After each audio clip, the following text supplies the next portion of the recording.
This is Lindsay Ward on Race and Culture in the Fellowship of the Ring. I think the idea of class and race are heavily represented throughout the Fellowship of the Ring. Each race appears to have their own culture and ways of doing things, but they also appear to belong to different classes. The races in the Fellowship of the Ring are the elves, wizards, dwarves, hobbits, and men, with the orcs existing on their own level entirely. The unique part about this class system is that each race believes that they are at the top, except the hobbits. We are first introduced to the hobbits at the beginning of the movie.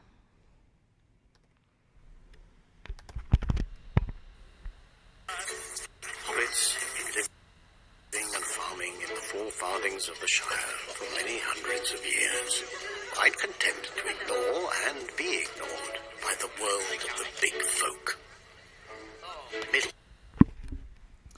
This clip makes it seem that hobbits accept their ranking in the class system and that they are humble and content to live their lives in peace away from the powers and struggle of the other classes.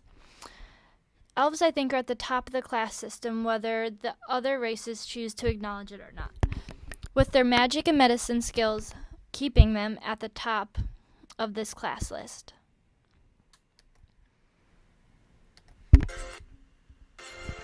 This peril belongs to all Middle-earth. They must decide now how to end it.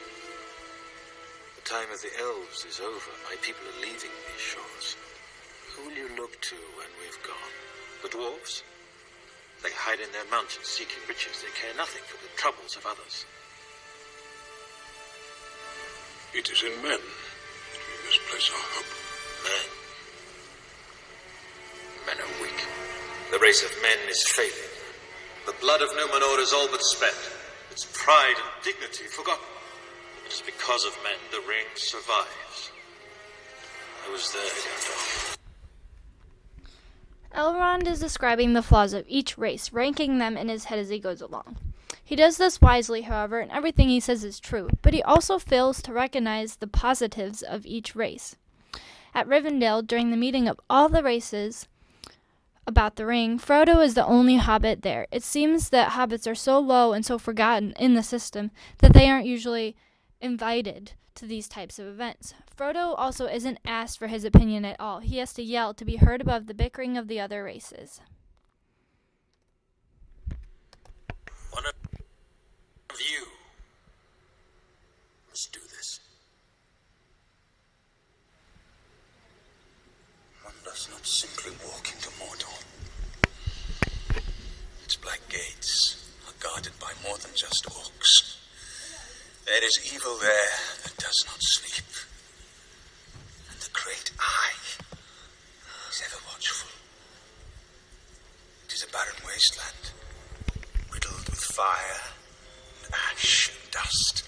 The very air you breathe is a poisonous fume. Not with 10,000 men could you do this. It is folly. Have you heard nothing Lord Elrond has said? The ring must be destroyed. And I suppose you think you're the one to do it. And if we fail, what then? What happens when Sauron takes back what is his? I will be dead before I see the ring in the hands of an elf. No one trust an elf.